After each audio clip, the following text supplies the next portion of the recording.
Hello friends, hope you are doing well and high on your spirits. काफी आपके doubts है जो कि कमेंट सेक्शंस में आए हैं। उन डाउट्स को लेकर मैं आज एक डिस्कशन ले रही हूँ एंड होपफुली कि आपका डिस्कशन रिजॉल्व हो जाएगा। एंड मोस्ट इम्पोर्टेंटली, कोई भी डिस्कशन आपके टाइम से वैल्यूएबल नहीं है। So if you don't found this video worth watching, अगर आपको लगता है कि ये वीडियो वॉच करने लायक नहीं है, leave it. And if you found कि नहीं, टाइम कम है and still you want to watch it, आप 2x 2.5x स्पीड बढ़ा के सुन लीजिए या फिर बाद के लिए सेव कर दीजिए। That's it. So without wasting your time, moving into the discussion, the first thing is, जिस पे काफी डिस्कशन हो रही है कमेंट में कि टेस्ट में स्कोर नहीं आ रहा है, क्या करें। Friends, this is the disasters thing which you are making to, अपने लिए डिजास्टर क्रिएट कर रहे हैं आप by doing these things at this point of time. I will be very straight, very blunt. Test के लिए मैंने एक वीक पहले ही डिस्कशन लिया था कि आप अब टेस्ट ना लगाएं, but still this thing is going on in the comment section कि टेस्ट में मार्क्स नहीं आ रहा। आपने टेस्ट लगाए हो या नहीं लगाए हो, आप इस मोमेंट से दुनिया के किसी भी इंस्टीट्यूट का कोई टेस्ट नहीं लगाएंगे, और ये मैं पूरी जिम्मेदारी के साथ कह रही हूं। आप अब कोई टेस्ट नहीं लगाएंगे। First thing is clear. Second thing, test में कितने मार्क्स आए हैं आपके, आपने सपोज जो भी इन नंबर ऑफ टेस्ट दिए हैं उसमें आपका परफॉर्मेंस क्या रहा है, अब वो आपके लिए मैटर ही नहीं करता। आपका जो एक्चुअल एग्जाम परफॉर्मेंस होगा वो इंटायरली डिफरेंट होगा, राइट। तो आप भूल जाइए कि आपने कोई टेस्ट दिया था, और आप ये भी भूल जाइए कि उस टेस्ट में आपके नंबर्स कम आए थे, और ये भी भूल जाइए कि आपके बहुत अच्छे नंबर्स भी आए थे। टेस्ट इज अ हिस्ट्री, उसको भूल जाओ, ठीक है। तो इस मोमेंट से अगर आप मुझे सुन रहे हो और आपके हाथ में कोई टेस्ट पेपर है, ड्रॉप इट। आप अब टेस्ट नहीं लगाएंगे, दैट्स इट, ओके। इस मोमेंट पे आपकी क्या स्ट्रैटेजी होनी चाहिए, ये मैं जिस दिन से मैंने पहला वीडियो ही स्टार्ट किया था अपने प्लेटफॉर्म पे प्रीवियस ईयर क्वेश्चन के डिस्कशन से, इस मोमेंट पे आपके दिलो दिमाग पूरे जहन में एक ही चीज होनी चाहिए, वो है आपके previous year questions. Previous year questions आपके रटे होने चाहिए। आपको पता होना चाहिए कि इस साल के इस क्वेश्चन नंबर पे बीपीएससी ने ये क्वेश्चन पूछा है। फ्रेंड्स, ये आयरनी है, मैं किसी को यहाँ पर क्रिटिसाइज नहीं कर रही हूँ, बट ये आयरनी है कि इतना एबंडेंट गाइडेंस और हम सब मिसगाइड होते हैं, और कोई हमें ये नहीं बताता कि प्रीवियस ईयर क्वेश्चंस करो। वो एग्जाम के 7 दिन बाद बोलते हैं, मतलब पता चलता है कि नहीं प्रीवियस ईयर क्वेश्चंस करना है। बट ऑनेस्टली स्पीकिंग, पूरी जिम्मेदारी के साथ मैं ये बोल रही हूँ कि previous year questions and syllabus, जिस दिन आप ये अपनी तैयारी के लिए पहला कदम बढ़ाते हैं, उस दिन आपका जो पहला सारथी बनता है आपके साथ, आपका साथी जो है प्रीवियस ईयर क्वेश्चन और सिलेबस होता है।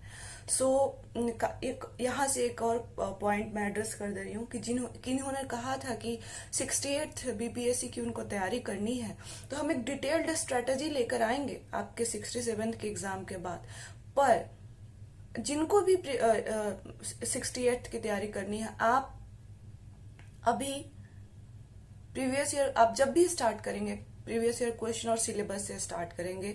इसके बिना पूरी दुनिया घूम ले फिर तो ये तैयारी एक समंदर हो जाता है फ्रेंड्स। इनिशियली हमें तैरना बहुत अच्छा लगता है, हम गहराई में जाते जाते हैं, बट एक टाइम बाद हमें पता नहीं होता कि इसका ओर छोर कहाँ है, और फिर फ्रस्ट्रेशन आता है, एंजाइटी आता है, स्टैग्नेशन आता है तैयारी में, और हमारे जीवन के कुछ 3-4 साल बीत चुके होते हैं तब तक। जो ये ओर छोर तय करता है ना फ्रेंड्स, आपके तैयारी का ये समंदर है, इसका जो ओर छोर, अगर आप इस समंदर को बांधना चाहते हैं तो वो प्रीवियस ईयर क्वेश्चन करता है। और ये मैं पूरी जिम्मेदारी के साथ कह रही हूँ, और इसको कहते हुए मुझे गूज़बम्स आ रहे हैं। So this is the thing, आपको इस मोमेंट पे आपके प्रीवियस ईयर क्वेश्चंस रटे होने चाहिए। आप सारे क्वेश्चंस रट के जाएंगे, जो कि ज्योग्राफी के जितने भी सवाल हैं वो रट के जाएंगे। सेकेंडली, टेस्ट नहीं करना है, मार्क्स भूल जाइए, प्रीवियस ईयर क्वेश्चंस रटने हैं। फाइन। कुछ क्वेश्चंस हैं, हाँ मैं और भी टॉपिक्स पे आऊंगी, जैसे कि कुछ ऐसे कमेंट्स आ रहे हैं कि इकोनॉमी के लिए क्या करें। इकोनॉमी के लिए क्या करें, जैसे कुछ बच्चे ज्योग्राफी के लिए काफी परेशान थे, तो ज्योग्राफी का हमने डिस्कशन लिया। चलो ज्योग्राफी तो एक 8-10 सवाल आते हैं, बट इकोनॉमी एक ऐसा फ्रिंज एरिया क्या होता है फ्रेंड्स, जो कि एकदम कॉर्नर पे है, उसमें बीपीएससी को ही दिलचस्पी नहीं है, तो आप इतनी दिलचस्पी क्यों ले रहे हैं। मैं हर वीडियो में बोलती हूँ कि आपको 150 में से 150 नंबर नहीं लाने हैं, आप 100 नंबर ले आइए ना, आप तो टॉप कर जाएंगे। मतलब 110 लेगा टॉप कर जाएंगे, हार्डली 100 के अराउंड ±5 कट ऑफ जाता है, राइट। सो आपको अपने, मैं बार बार बोल रही हूँ, जो मेजर एरियाज है, जो कोर एरियाज है, जो जिसमें बीपीएससी को इंटरेस्ट है, उसमें अपनी दिलचस्पी दिखाइए, अपने इंटरेस्ट को बीपीएससी के साथ अलाइन कीजिए और फिर तैयारी कीजिए।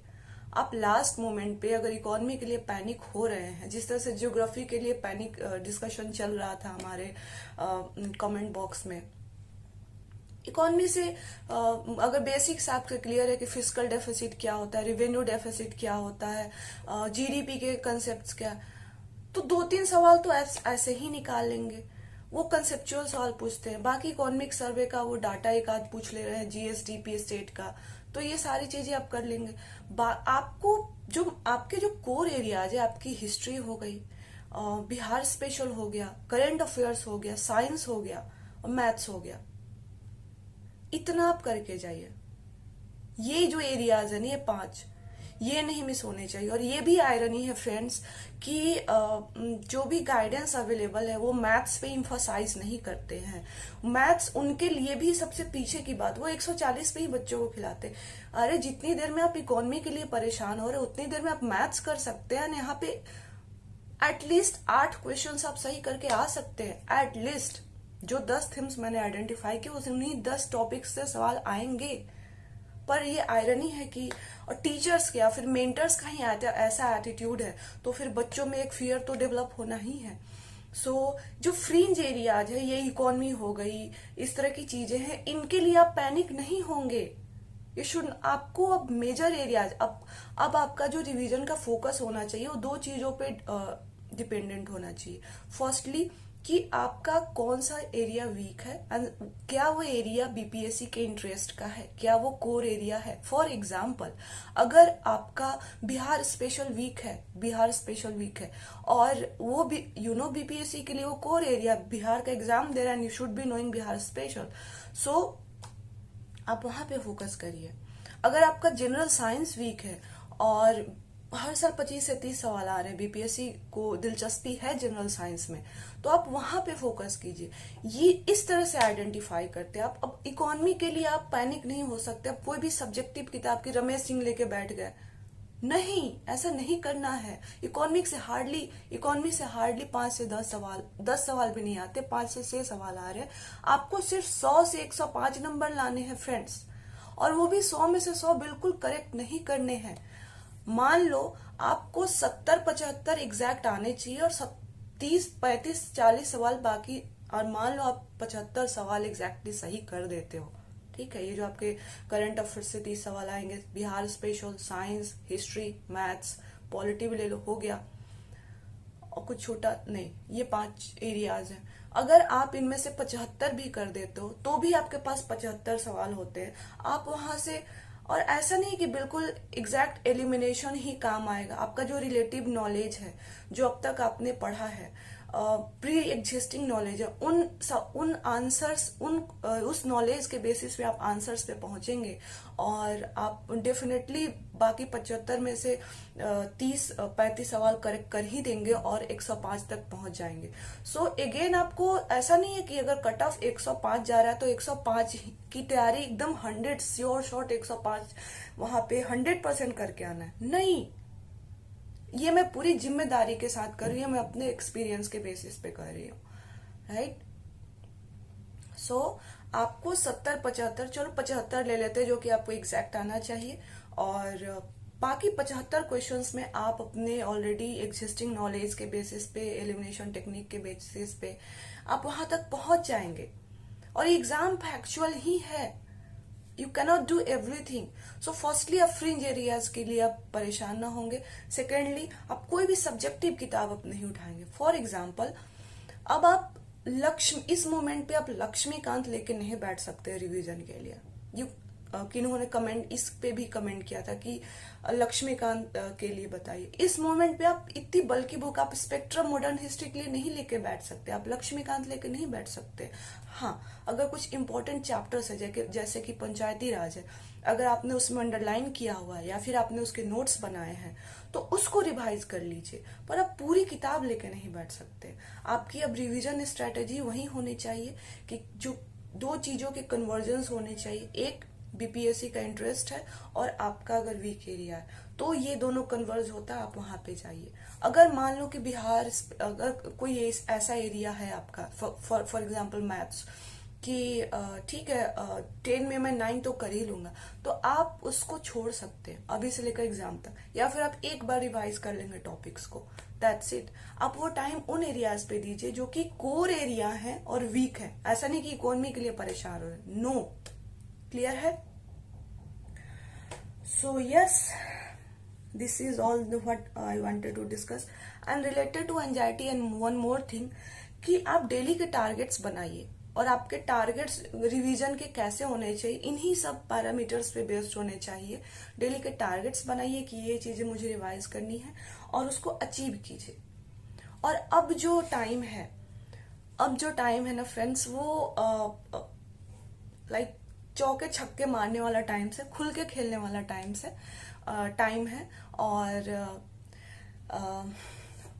लास्ट वीडियो में डिस्कस किया था कि यस, वॉरियर मोड वाला टाइम है। सो अब आप पूरे दमखम के साथ आप मैदान में उतरेंगे। और रिवीजन के लिए मैं बताऊंगी कि सपोज कोई ये आपसे ये दो ऑप्शंस हैं कि आप एक चीज को बड़े प्यार से पढ़े हैं, एक बार 2-3 घंटे टाइम देके पढ़े और फिर एग्जाम में जाके एक बार पढ़ के जाए, या फिर उसी चीज को आपकी आंखों के सामने से 3-4 बार, वो 3 बार भी गुजर जाए, फटाफट सरसरी निगाहों से गुजर जाए। तो इन दोनों में से मैं कहूंगी अगर मुझे चूज करना हो तो I will go with second, कि उसी चीज को मैं दो गिवन टाइम में 3-4 बार मैं अपनी आंखों से सरसरी निगाहों से उसको गुजारूंगी। क्योंकि इंफॉर्मेशन परकोलेट होती है फ्रेंड्स, लेयर्स में होती है। आप इस चीज को समझ पा रहे होंगे, इन्फॉर्मेशन जो हमारे माइंड में परकोलेट होती है वो लेयर्स में होती है, और जितनी बार वो चीज आपके माइंड में, आपकी आंखों के सामने से गुजरता है, वो फिल्टर होते जाता है और परकोलेट होते जाता है और बैठता जाता है हमारे दिमाग में। सो आप, ऐसा नहीं है कि ठीक है कोई एक टॉपिक है उस पर बैठ के पीएचडी कर रहे हैं, एक दिन लगा दिया और पूरा एक दिन चला गया, बट वो एक दिन में आप एक बार पढ़ भी लेंगे ना, तो वहां पे रिप्रोड्यूस उस तरह से नहीं होगा, आपको डिफिकल्टी हो सकती है उस फैक्ट को याद करने में। अगर आप उसी को 3 बार अपनी आंखों के सामने से ऐसे सरसरी निगाह से पलटते रहे, तो वो आपके माइंड में ज्यादा फिल्टर होके, ज्यादा वो इन्फॉर्मेशन परकुलेट होके स्टोर होगी, और वो ज्यादा इजी वे में आपको वहां पे याद आ जाएगा। सो ये सारी चीजें मुझे डिस्कस करनी थी आपसे।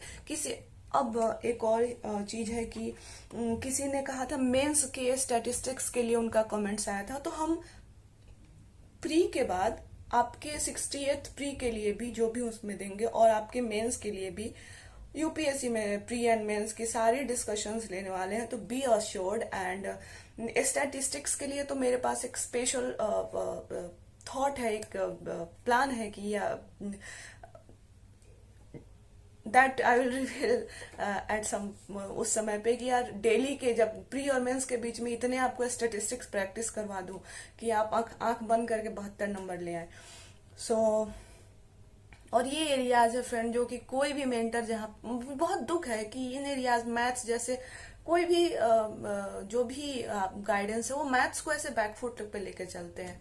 बच्चे जो मेंटर्स हैं, जिनको बच्चे सुन रहे हैं, अगर वही एटीट्यूड लेकर चलेंगे तो फिर क्या होगा, बच्चों में पैनिक होगा, 10 नंबर तो ऐसे ही हट गया, फिर वो इकोनॉमी के लिए परेशान होंगे।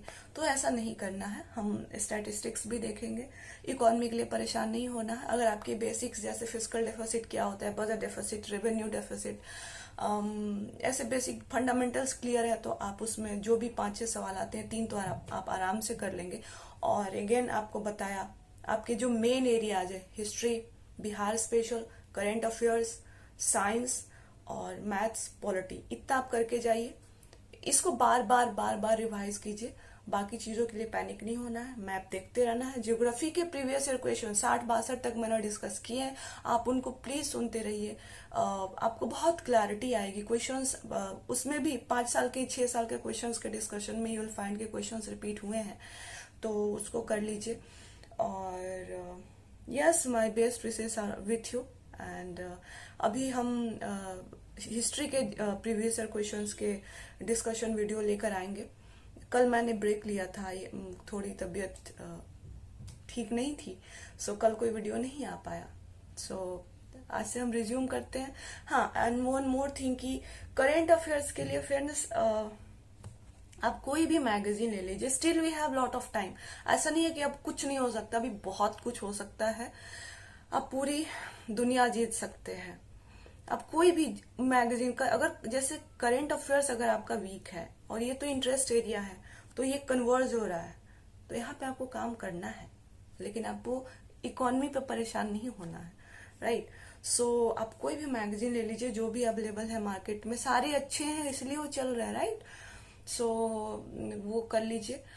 और उसको, और कौन से एरियाज करेंट अफेयर्स की 250 पेज की मैगजीन में कौन से एरियाज आपको फोकस करने, वो भी मैंने टेबुलर एनालिसिस में दिया था। शायद ये मेरा पहला, दूसरा या तीसरा वीडियो होगा, आप उसको देख लेंगे। और साइंस के लिए क्वेश्चन आया था कि साइंस को कैसे करें, सो ये मुझे पहले ही एड्रेस कर देना चाहिए था। होपफुली जिनके क्वेरीज है वो यहाँ तक देखें। तो आप लूसेंट, जो एक लूसेंट की एक्सक्लूसिव साइंस की बुक आती है, सो मुझे उसके बारे में I don't have any idea about that, तो आई कांट कमेंट, क्योंकि मैंने उसको कभी पढ़ा नहीं है। आप जो एक लूसेंट की पीली कलर की बुक आती है जिसमें हिस्ट्री, ज्योग्राफी, पॉलिटी सारी चीजें, उसमें जो साइंस का सेक्शन है उसको पढ़ जाइए और साथ में PYQs रट जाइए, ठीक है। This is the only thing आपको करना है। और अगेन फ्रेंड्स, 105 नंबर्स लाने हैं कट ऑफ के लिए, क्लियर करने के लिए। और उसमें भी आपको ऐसा नहीं है कि 105 में 105 100% सही करने के आने हैं, आप 75 एक्यूरेट कीजिए। अपने रिलेटिव नॉलेज और प्रीवियस ईयर क्वेश्चन के बेसिस पे आप बाकी 30-35 कर लेंगे, और बाकी 75 में से 30-35 आपका करेक्ट हो जाएगा और आपका एग्जाम डेफिनेटली निकलेगा। और ये मैं, और टेस्ट नहीं देना है, ये मैं पूरी जिम्मेदारी से अभी कह रही हूँ। मैटर ही नहीं करता हो आपका स्कोर अप, और ये मैं ढाढ़स बनाने के लिए या फिर आपको ऐसे पैम्पर करने के लिए नहीं कर रही हूँ, ये बिल्कुल जिम्मेदारी से कर रही हूँ मैं। सो यस, इसके बाद हिस्ट्री एंड बिहार स्पेशल के डिस्कशन जाएंगे, तो आप उनको देखिए। और I wish you all the very best, कि आप अच्छे से रिवाइज करें, लास्ट मोमेंट पे पैनिक ना हो। And my best wishes are with you. Thank you very much.